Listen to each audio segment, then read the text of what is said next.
Hola a todos, bienvenidos a Ávila al Aire, la radio del Colegio Integral El Ávila. Hoy tenemos un programa muy especial que hemos titulado Construyendo la Paz en Tiempos Difíciles. Un proyecto de cuarto grado donde reflexionamos sobre los efectos de los conflictos en personas y podemos construir un mundo mejor. Nos acompaña un invitado especial, Carlos Arbeláez, historiador, abogado y fotógrafo, quien nos hablará sobre el famoso Tratado de Versalles, un acuerdo que puso fin a la Primera Guerra Mundial, pero que también generó grandes problemas después. Para comenzar, ¿sabías que el Tratado de Versalles, firmado en 1919, fue un intento de traer paz al mundo después de la Primera Guerra Mundial? Algunos dicen que también ayudó a empezar la Segunda Guerra Mundial.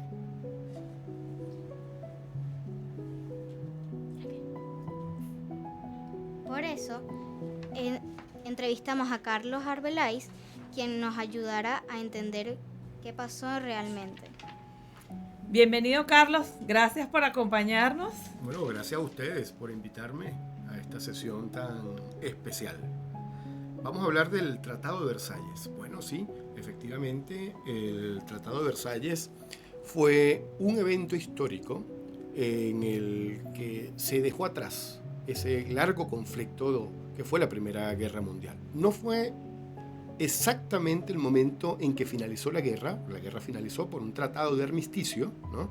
Pero poco tiempo después, en este tratado, los aliados negociaron o establecieron, o podríamos decir, sentenciaron las responsabilidades de los culpables de la guerra. Carlos, ¿qué fue el Tratado de Versalles y por qué es importante? Bueno, fíjate, el tratado no fue realmente un pacto, como sí lo fue el armisticio. El armisticio fue el momento en el que Alemania se rinde frente a los aliados. En el Tratado de Versalles, de alguna forma, se establecen las condiciones que debieron garantizar la paz. Sin embargo, las condiciones contenidas en este documento fueron muy fuertes para Alemania, llevándola a una situación económica y social tan difícil que de allí tienes tu razón cuando decías fue el fin de la primera, pero a su vez como generaron las condiciones, las causas que poco a poco fueron generando la Segunda Guerra Mundial. ¿Cuáles fueron esas condiciones? Bueno, los aliados trataron a Alemania como el gran responsable de todas las consecuencias negativas de esa Primera Guerra Mundial. Entonces su primera responsabilidad fue la indemnización económica para la reconstrucción de Europa, además de tener que asumir su propia reconstrucción, ¿no? Toda la infraestructura, todas las pérdidas de vidas, las pérdidas de negocios que se generaron durante ese tiempo, lo cual había generado unas cuotas a pagar enormes por parte de Alemania, que de seguir en vigencia habría tenido Alemania que estar endeudada hasta incluso la mitad de los años 80.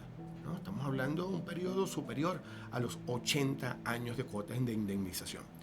La desconfianza que Alemania había generado para los aliados le obligó a sacrificar territorios, pero esos territorios que sacrificó precisamente eran aquellos en donde Alemania había sido más rica en recursos naturales, indispensables para poder generar los ingresos, para poder cancelar estas cuotas, ¿no?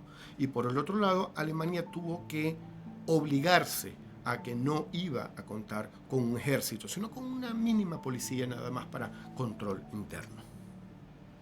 ¿Y por qué se dice, Carlos, que este tratado ayudó a que comenzara la Segunda Guerra Mundial? Bueno, fíjate que incluso en la historiografía, un gran sector de la historiografía trata la Primera y la Segunda Guerra Mundial como la Gran Guerra, como si fuera un solo conflicto continuo.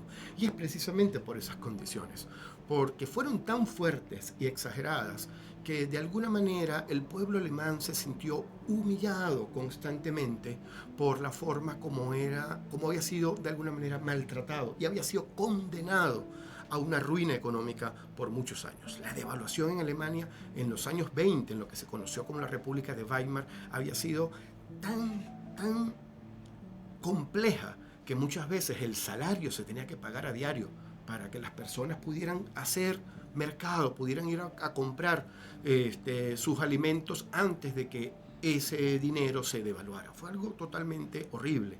Y el pueblo alemán se sintió humillado. Poco tiempo después, esa humillación la transformó en la utopía de seguir el liderazgo de una figura política que les prometiera o les asegurara un cambio en lo que ellos estaban viviendo. Y esa persona fue Adolfo Hitler.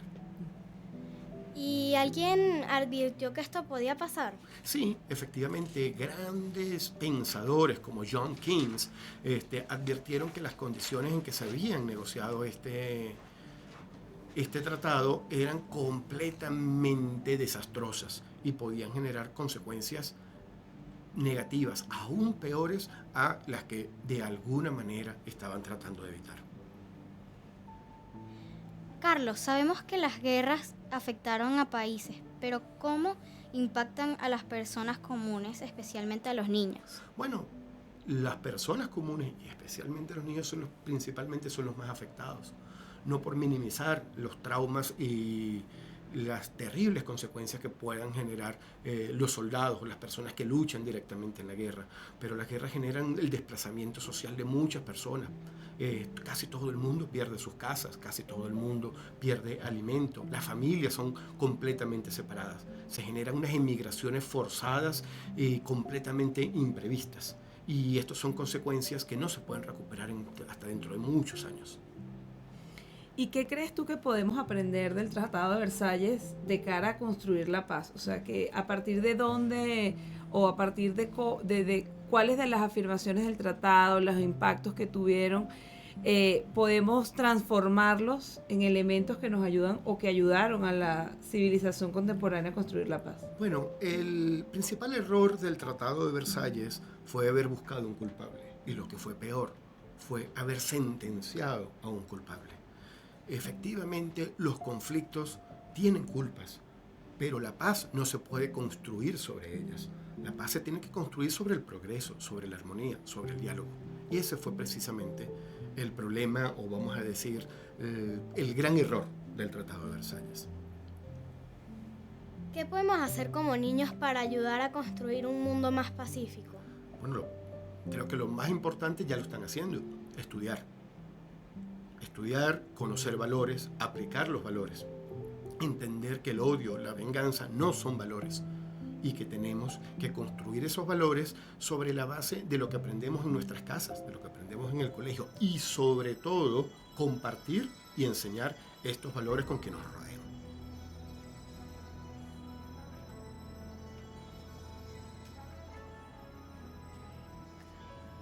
Hoy aprendimos que la paz necesita más que palabras, necesita acciones justas y empatías, y sobre todo compromiso.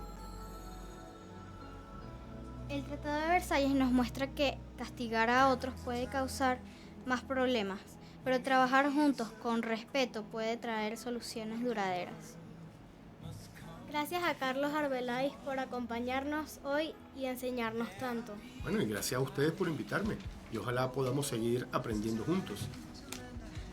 Gracias a todos por escucharnos y por disfrutar este espacio tan agradable.